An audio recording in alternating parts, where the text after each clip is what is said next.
And welcome to all of you. मैं Salil sir आपका physics mentor लेकर आ चुका हूं आपके डेली लाइफ का एक और प्यारा सा डाउट और लेकर आए हैं उसका प्यारा सा सॉल्यूशन भी। डाउट क्या है? डाउट ये है कि why are roads banked at turning.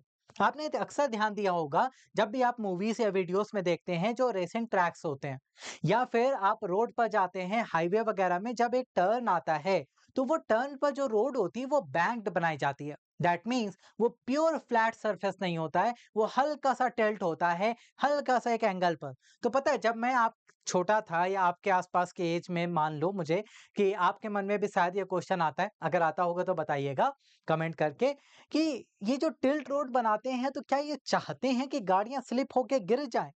मेरे मन में बड़ा क्वेश्चन आता था, बड़ा मैं क्यूरियस था कि यार ये रोड जो है किनारों पर ऐसे टिल्ट क्यों बना देते हैं। अब बेचारा इतना भारी ट्रक आ रहा है, मान लो इस कॉर्नर से आ रहा होगा, तो वो तो रोड ऐसी तिरछी है तो वो ट्रक पलटने का खतरा ज्यादा है, तो वहां तो एक्सीडेंट हो सकता है। बाद में जब मैंने फिजिक्स इसके पीछे का पढ़ा तब मुझे समझ में आया कि वो एक्चुअल में ट्रक को गिराने के लिए बैंक नहीं करते, ट्रक को अच्छे से टर्न पर वो मुड़ जाए उसके लिए बैंक करते हैं। तो इसके पीछे का फिजिक्स क्या है वो हम लोग आज के इस वीडियो में सीखने वाले हैं। तो आप भी सीखना चाहते हो तो इस वीडियो को पूरा लास्ट तक जरूर देखिएगा। तो हमारे पास दो टाइप से रोड होती हैं। सबसे पहले हम नॉर्मल रोड की बात करते हैं बच्चा। नॉर्मल रोड में जब टर्न आता है तो कैसे काम करेंगे वो समझिए। मान लीजिए आपका एक नॉर्मल रोड है, ये फ्लैट सरफेस है, ये अभी टिल्ट नहीं है, कोई एंगल नहीं बना रहा है हॉरिजॉन्टल के साथ, बिल्कुल फ्लैट है। आप इसको इस तरह से देखिए, है ना, बिल्कुल फ्लैट सरफेस है, कोई भी टिल्टनेस नहीं है, कोई भी बैंकिंग नहीं है। जब आप ऐसे फ्लैट सरफेस, जैसे आपके घर के आसपास के गलियों में या आसपास की जो रोड होती है छोटी मोटी, वहां पे ये बैंकिंग नहीं दिखाई देती जनरली, है ना। बड़े मेन रोड्स या हाईवेज पर ये बैंकिंग आपको दिखाई देती है फिलहाल। तो उस केस में जब आप अपनी कार चला रहे हो, ऐसे टर्न आपको मिल रहे हैं, तो उस केस के पीछे का साइंस कैसे काम करता है वो आज के लेक्चर में हम लोग सीखने वाले हैं। तो चलिए स्टार्ट करते हैं इस पूरे कॉन्सेप्ट को समझने का। अब समझिए, मान लीजिए आप एक टर्न ले रहे हैं फ्लैट रोड पर, ठीक है, तो वहां पर एफबीडी बनाएंगे, कितने टाइप के फोर्सेस यहाँ पर काम कर रहे हैं उसे समझेंगे। सुनो बच्चा, जब आप टर्न लेते हो ना तो आप जनरली कौन सा मोशन कर रहे होते हो? अगर मैं इसको एक कंप्लीट सर्कल बना दूं तो आपका माइंडसेट क्लियर हो गया कि ये एक सर्कुलर मोशन को ट्रीट कर रहा है। हाँ भाई, कैसा मोशन? सर ये सर्कुलर मोशन की तरह बिहेव कर रहा है, बिल्कुल सही। तो जब भी आप रोड पर मुड़ते हो तो मतलब आप सर्कुलर मोशन कर रहे होते हो। बहुत बढ़िया, ये बात क्लियर। तो सर्कुलर मोशन जब भी आप करोगे तो सर्कल का एक सेंटर होगा, बिल्कुल सही बात है। और उस सेंटर को हम नाम दे देते हैं सी, ये हमारा सेंटर है। क्लियर। तो जब आपकी कार सर्कुलर मोशन करने जा रही है तो आपको बहुत अच्छे से क्लियर होता है बच्चा कि circular motion without centripetal force responsible हो ही नहीं सकता, है ना। सेंट्रीपिटल फोर्स का होना कंपलसरी है। तो यहां पर जैसे ही आप कर्व मुड़ोगे तो सेंट्रीपिटल फोर्स यहां पर टुवर्ड्स द सेंटर काम करने लगेगा। तो ये सेंट्रीपिटल फोर्स हमने कंसीडर किया एफ सी। ये किधर काम कर रहा है? टुवर्ड्स द सेंटर काम कर रहा है। बहुत अच्छा। बेटा कार के पास अपना खुद का एक वेट होगा, और वेट हमेशा किधर लगता है? Towards the centre of earth, नीचे की तरफ। तो बेटा ये mg आपका नीचे इस तरह से काम करने लगेगा, ठीक है, mg। अब आपको पता है कि यहाँ पर जो गाड़ी के टायर्स हैं वो पूरा का पूरा वेट कहाँ लगा रहे हैं? अर्थ के सरफेस पर, तो mg नीचे जा रहा है। नाउ यहाँ पर एक नॉर्मल रिएक्शन भी तो काम करेगा बच्चा, है ना, नॉर्मल रिएक्शन। तो normal reaction opposite to the gravitational force Fn ऐसे ऊपर काम कर रहा होगा। बात क्लियर होगी सभी को? अब यहाँ पर एक ट्विस्ट क्वेश्चन है। ट्विस्ट क्वेश्चन ये है कि बच्चा Fc अपने आप में कोई फोर्स तो होता नहीं है, सेंट्रीपिटल फोर्स अपने आप में कोई फोर्स नहीं होता।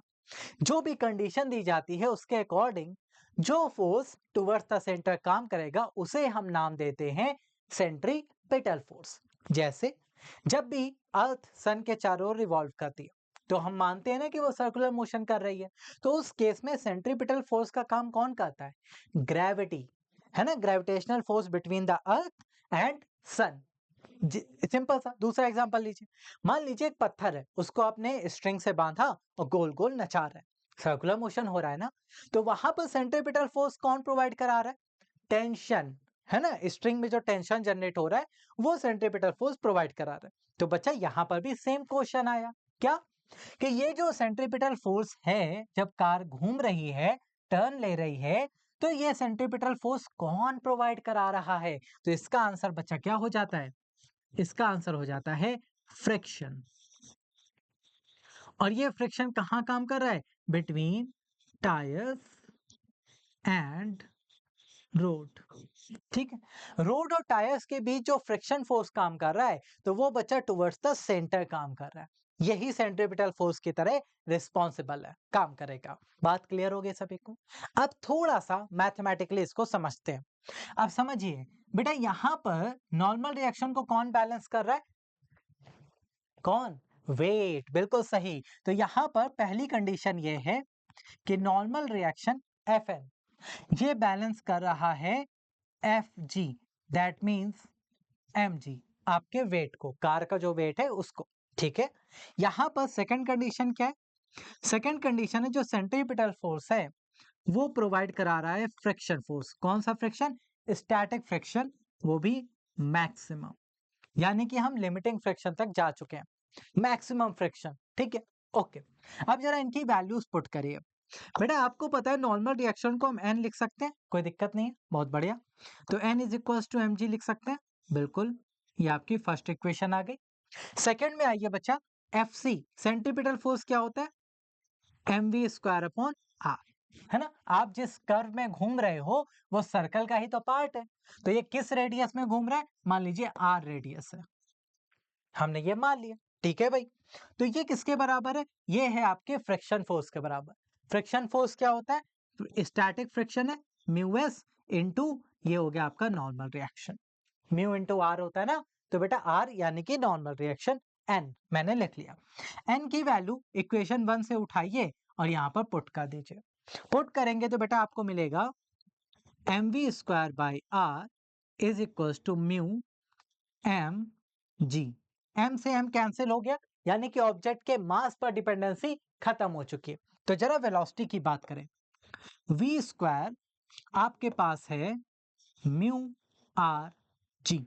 ठीक है, तो इसकी कंडीशन क्या समझ में आई? वो ये समझ में आई कि सर, अगर आपका velocity less than equals to under root mu r g है, तो आप आसानी से इस पूरे कर्व को पार कर सकते हैं विदाउट एनी स्केटिंग। ठीक है, अब इसको समझिए, इसके पीछे बहुत प्यारा सा साइंस काम कर रहा है। लॉजिक क्लियर करिएगा बेटा। अगर आपको टर्न पर बिना एक्सीडेंट हुए, समझिएगा ध्यान से, बिना फिसले आराम से मुड़ना है, तो आपकी जो कार की वेलोसिटी होनी चाहिए वो under root mu r g के इक्वल या उससे कम होनी चाहिए। इक्वल मतलब आप मैक्सिमम कंडीशन पर जा चुके हो, उससे ज्यादा होगी तो आपके साथ दिक्कतें चालू हो जाएंगी। क्या दिक्कत चालू हो जाएगी? आप बाहर की तरफ भागना चालू कर दोगे, सेंट्रीफ्यूगल फोर्स खींच लेगा आपको अच्छे से, है ना? बिल्कुल वैसे ही जैसे आप कार रेसिंग वाला गेम खेलते हो, तो आपने हमेशा ध्यान दिया होगा, जब भी वहां पे शार्प टर्न आता है या आपको कर्व में घूमना होता है, तो अगर आपने अपनी कार की स्पीड को स्लो नहीं किया, तो पक्का है कि आप बाहर वाली जो वॉल है उससे टकराओगे ही और आपकी कार वहां से स्किड करती हुई जाती है। ऐसा होता है ना? ऐसा क्यों होता है? ये वही फिजिक्स वहां पे काम कर रही है, क्योंकि उस टाइम आपने अपनी वेलोसिटी को म्यू आर जी से ज्यादा रखा हुआ है, under root mu r g से ज्यादा रखा हुआ है। तो वहां पर तीन फैक्टर रिस्पॉन्सिबल है। पहला, आपका रेडियस कितना बड़ा है, दूसरा ग्रेविटेशनल एक्सेलरेशन कितना लग रहा है, और तीसरा फ्रिक्शन का जो कोफिशिएंट है वो कितना है वहां पर, यानी कि टायर और रोड के बीच फ्रिक्शन कितना है, उस पर भी आपकी वेलोसिटी डिपेंड करेगी। ठीक है बेटा, तीन फैक्टर्स पर डिपेंडेंसी होती है। तो अगर फ्रिक्शन यहाँ कम ज्यादा हुआ, मान लो बरसात हो गई, तो ये वेलोसिटी वेरी कर जाएगी, क्योंकि बेटा फ्रिक्शन यहाँ पे चेंज हो जाता है, फ्रिक्शन फोर्स कम हो जाता है बारिश होने की कंडीशन में। और अगर आपने स्पीड बहुत ज्यादा कर दी, इस लिमिट को क्रॉस कर दिया, तो ये नॉर्मल रोड की बात हो रही है बेटा। समझिए, नॉर्मल रोड पे आपकी स्पीड लिमिट है। क्यों है? क्योंकि अगर आपने इससे ज्यादा वेलोसिटी करी, तो आप बाहर की तरफ स्किड करते हुए चले जाओगे। गेम्स में भी आपने ध्यान दिया होगा कि गेम्स में कारें जो हैं वो बहुत स्पीड में जब टर्न लेती हैं, तो वो बाहर वाली वॉल पे टकराती हैं, वहां पे स्किड होती हैं। लॉजिक क्लियर हो गया सभी को? आई थिंक मैथमेटिकल टर्म्स भी बहुत हाई लेवल नहीं थे, जो आपको ना समझ में आए। बिल्कुल सिंपल एफबीडी बनाई है कार को लेकर, बस वही एफबीडी यहाँ पर एक्सप्लेन कर दी। क्लियर सभी को? कोई डाउट समस्या तो बताइए। एकदम ठीक। चले, तो ये आपके मैक्सिमम कंडीशन थी। ओके, ऐसा नहीं है कि आपकी कार बिल्कुल ही गिर जाएगी, पलट जाएगी। ये धीरे धीरे बाहर की तरफ स्किड होगी। अगर आप उसे बैलेंस कर ले गए, स्पीड कम कर दी आपने तुरंत, तो ठीक है। लेकिन अगर आपने स्पीड को बिल्कुल ही नहीं कम किया, तो आप बाहर ही चलते चले जाओगे। ये एक ड्रॉबैक यहाँ पे मिलता है। तो इस कमी को थोड़ा सा और सही करने के लिए हमने क्या किया, बैंकिंग रोड के कॉन्सेप्ट को पढ़ा। क्या है वो, आइए जानते हैं। अब हमारे पास है बैंकिंग रोड, यानी कि हमारी रोड कुछ इस तरह से बनेगी, लाइक दिस। ये रोड आपने देखी ना, ये आपको रेसिंग ट्रैक पे मिल जाएंगी बहुत अच्छे से। रेसिंग ट्रैक पे या आप हाईवे वगैरह पे जाइए, तो मोड़ जहां भी आए तो जरा ध्यान दीजिएगा, वो रोड ऐसे जा रही होती है, ऐसे ऐसे ऐसे हो जाती है, बैंक्ड हो जाती है। क्यों? क्योंकि कर्व आ रहा है, सर्कुलर मोशन यहाँ हो रहा है, तो आपकी रोड को थोड़ा सा टिल्ट बना देते हैं। कैसा बना देंगे भाई? टिल्ट। रेसिंग ट्रैक में आपने ध्यान दिया होगा, ऐसी इसी इमेजेस आपको दिखती हैं, सारी कारें ऐसी हैं। तो मेरा बचपन में यही एक डाउट था कि यार ये रोड को ऐसा कर देते हैं तो ये कारें तो बेचारी गिर जाएंगी टुवर्ड्स द सेंटर। मेरे को ऐसे ही लगता था कि ये चाह रहे हैं ये कारें पलट जाएं, ये गिर जाएं। मेरे मन में ऐसे क्वेश्चन बहुत आते थे। बट जब मैंने इसके पीछे का फिजिक्स समझा कि हमारी जो डिपेंडेंसी मोड़ पर है वो किस पर है, समझो। अगर मैं नॉर्मल की बात करूं, नॉर्मल रोड, तो बेटा नॉर्मल रोड के केस में क्या था, वेलोसिटी जो है वो under root mu r g, तीन फैक्टर्स पर डिपेंड कर रही थी। जहां पे म्यू क्या शो करता है भाई, फ्रिक्शन को शो करता है, कि अगर वहां पर फ्रिक्शन कम ज्यादा हुआ तो दिक्कत हो जाएगी। ऐसा होगा ना, पक्का। हम चाह रहे हैं फ्रिक्शन से डिपेंडेंसी खत्म हो जाए, तो हमें क्या करना पड़ेगा, हमें बैंक रोड बनाने पड़ेंगे। तो इससे डिपेंडेंसी कैसे खत्म होगी सर, आइए दिखाते हैं। फ्रिक्शन का काम क्या है, स्मूथ सर्कुलर मोशन करा देना, बट वो बेचारा कम ज्यादा भी हो जाता है कभी कभी, और वेलोसिटी को लिमिटेड भी कर देता है। अगर हम थोड़ा सा हाई वेलोसिटी से जाना चाहें तो उस केस में ये रेसिंग ट्रैक पे तो कारें धीमी नहीं होती ना जल्दी, तो उसके लिए क्या करते हैं, बैंक रोड बनाते हैं। तो लॉजिक क्या है, आइए समझते हैं। एफबीडी बना दे, आ जाओ। ये आपका फ्लैट रोड है, मैंने इसको बैंक्ड कर दिया लाइक दिस। मैंने इस एंगल पे रोड को उठा दिया, कितना एंगल, थीटा एंगल पे मैंने रोड उठा दी। अब मुझे क्या करना है, इस पे कार चलानी, आगे कार। ठीक, अब इस कार को मैंने एक मोमेंट के लिए कैप्चर कर लिया, अब मैं इसका एफपीडी समझूंगा। समझे? आ जाओ समझते हैं। बेटा इस कार में सबसे पहली चीज, इसका वेट कहाँ काम करेगा, नीचे। ओके सर, तो वेट हमेशा परपेंडिकुलर नीचे, एफ जी एम जी, ये आपका नीचे आ गया। ठीक है बेटा, नॉर्मल रिएक्शन कहाँ काम करता है, नॉर्मल रिएक्शन काम करता है परपेंडिकुलर टू द सरफेस। तो ये आपका सरफेस है, तो इसके परपेंडिकुलर ये आपका नॉर्मल रिएक्शन है। ठीक है, ये आपका नॉर्मल रिएक्शन है, वो हमेशा परपेंडिकुलर टू द सरफेस रहेगा। ओके, तो बेटा यही जब गया, तो ये यहां से अगर देखें तो ये थीटा एंगल पर है, थीटा एंगल यहां भी है। तो इसके दो कंपोनेंट बनेंगे, एक बनेगा बेटा वर्टिकल और एक हॉरिजॉन्टल।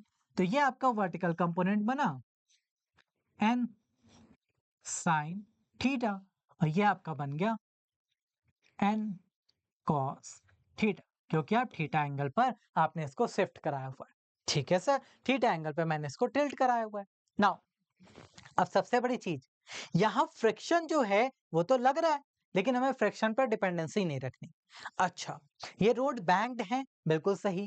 कार ऐसे आगे की तरफ आ रही, बिल्कुल सही। तो सर्कुलर मोशन कहाँ हो रहा है बेटा, ये रोड खत्म है, ऐसे रोड जा रही है, तो सर्कुलर मोशन कैसे कर रहे होगे आप, लाइक दिस। ओहो, ये क्या हो गया, हाँ, ये एक सेकंड रुकिएगा भाई।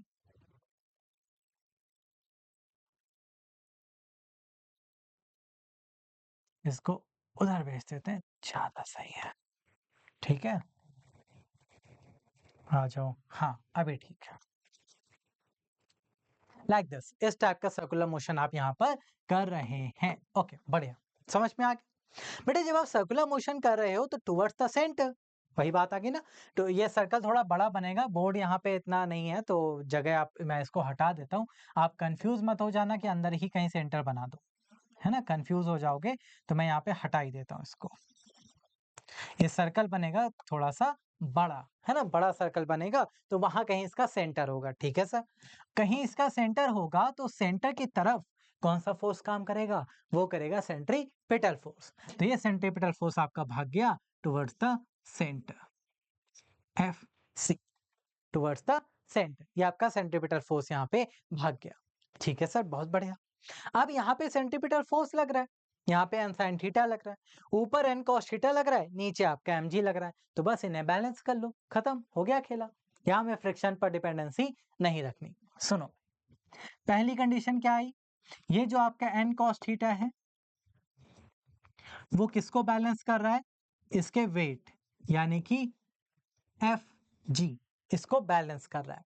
वहीं पर सेकंड क्या है, सेकंड आपके पास है n sine theta, vertical component, वो बैलेंस कर रहा है सेंट्रीपिटल फोर्स को, यानी कि ये हो गया आपका m v square by r, radius के सर्कल में आप घूम रहे हैं ना। इन दोनों को डिवाइड कर दो तो ये बना आपका n sine theta upon n cos theta.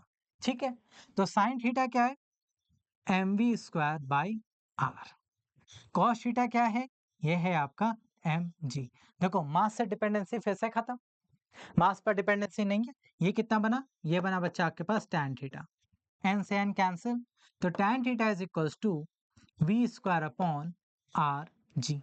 तो v आपके पास क्या आया, v आपके पास है under root r g tan theta. बात क्लियर, ये आपके पास कंडीशन आ गई। तो क्या यहाँ पर फ्रिक्शन पर डिपेंडेंसी है, नहीं। बस यही चीज आपको समझनी है कि बैंक रोड के केस में फ्रिक्शन फोर्स टर्न कराने में रिस्पॉन्सिबल है ही नहीं। होता है, हम उसको कंसीडर ही नहीं कर रहे हैं, कम ज्यादा हो जाए कोई फर्क नहीं पड़ेगा हमें। क्यों, क्योंकि हमारी डिपेंडेंसी है वही आर, रेडियस आपकी क्या है जी, और इस बार टैन थीटा पर कि आपका एंगल कितना इंक्लाइनेशन का है। समझ रहे हो ना ये बात को कि बेटा इंक्लाइनेशन एंगल आपका कितना है, आपकी रोड कितना इंक्लाइंड है हॉरिजॉन्टल से। तो उस केस में आपके पास जो थीटा होगा वो आप धीरे धीरे बढ़ाते जाओगे तो उस कंडीशन में वेलोसिटी जो है उस हिसाब से डिपेंडेंसी दिखाएगी। बात क्लियर, तो यहां पर वेलोसिटी जो है वो R G tan theta in factors पर डिपेंडेंसी रखती है। ठीक, ये आपको ध्यान रखना है। आर को थोड़ा सा सही बना देते हैं भाई, ये इस पर डिपेंडेंसी रख रही होती है। बात क्लियर हो गई सभी को, क्लियर बढ़िया से। तो इस केस में आपकी वेलोसिटी इस रेंज में आ सकती है। तो थीटा आपको पता है, tan थीटा की वैल्यू 0 अगर कर दोगे एंगल तो क्या हो जाएगा, फ्लैट। 0 कर दोगे तो फ्लैट, यानी कि यहाँ पे पूरा टर्म 0। तो भैया गाड़ी क्यों ही चला रहे हो, है ना। बैंक रोड करने का ही तो फायदा है ना, बैंकिंग करने का ही तो फायदा है कि आप थोड़ा सा ज्यादा स्पीड में गाड़ी टर्न कर सकते हो, आपको स्पीड स्लो करने की जरूरत नहीं है। तो आई होप आपको एक कॉन्सेप्ट क्लियर हुआ होगा, बैंकिंग ऑफ रोड क्यों रिक्वायर्ड होती है ड्यूरिंग टर्न्स। फ्लैट रोड पे आप करोगे तो आप वेलोसिटी पक्का आपको स्लो करनी पड़ेगी, अगर आप स्लो नहीं करेंगे तो आप बाहर भागोगे, और बाहर भागते टाइम भी बैलेंस नहीं कर पाए तो बिल्कुल ही बाहर चले जाओगे। लेकिन अगर रोड बैंक्ड है, थोड़ा सा टिल्ट है, तो उस केस में आप वेलोसिटी ज्यादा रखते हुए भी टर्न आसानी से ले सकते हो, लेकिन बहुत ज्यादा भी नहीं कि बिल्कुल ही लाइट की स्पीड से भाग गए, है ना। तो ये जो मौत का कुआं घूम रहा होता है वो सारी चीजें होती हैं, वो बैंकिंग का ही कॉन्सेप्ट यहाँ पर काम कर रहा होता है। ठीक, ये बात जरूर ध्यान रखिएगा। तो ये कॉन्सेप्ट क्लियर सभी को, आप समझ में आ गया क्यों रोड टिल्ट होती है, किसी को समझा सकते हो अच्छे से, पक्का। बस इतना ही आपके लिए आज के इस वीडियो लेक्चर में सीखने को था। आई होप आपने सीखा होगा चीजें। बाकी जो नए बच्चे हमारे साथ जुड़े हैं वो वेदा ऐप जरूर इंस्टॉल कर लें, क्योंकि ऐप पर आपको कंप्लीट कोर्स मिल जाता है, पूरा सिलेबस रिकॉर्डेड फॉर्म में अवेलेबल है। उसके अलावा आपको PDF notes, test series, booster session, Telegram support, doubt solution, सब कुछ मिलता है ऐप पर। तो ये सारे फीचर्स आपको मदद करते हैं आपकी तैयारी बेहतर बनाने में। यूट्यूब पर अगर आप पहली बार हमारे साथ जुड़ रहे हैं तो चैनल को सब्सक्राइब करें। इंस्टा पेज पर भी हम अवेलेबल हैं, वहां पर भी हमें फॉलो करना मत भूलें। तो बच्चा आज के लिए इतना ही। फिर एक नया टॉपिक किसी दिन लेकर आएंगे आपके लिए, जहां कुछ और नया आपकी डेली लाइफ को आसान बनाने के लिए सिखाने वाले हैं। तो वो सीखना चाहते हो, कुछ भी फिजिक्स में आपको लगता है कि ये टॉपिक टफ है, मुझे नहीं आता, या आपके आसपास कोई ऐसी साइंस काम कर रही है जिसका एक्सप्लेनेशन आप चाहते हो, तो हमें कमेंट करके आप बता सकते हैं, जिससे हम उसका एक बहुत आसान शॉर्ट वीडियो बनाकर आपको प्रोवाइड कराएंगे और आपको वो कॉन्सेप्ट क्लियर होगा। ठीक है, मिलते हैं नेक्स्ट क्लास में कुछ नया लेकर। तब तक अपना बहुत ख्याल रखिए और वेदा एकेडमी के साथ बने रहिए। Thank you so much, have a great day, take care, bye bye.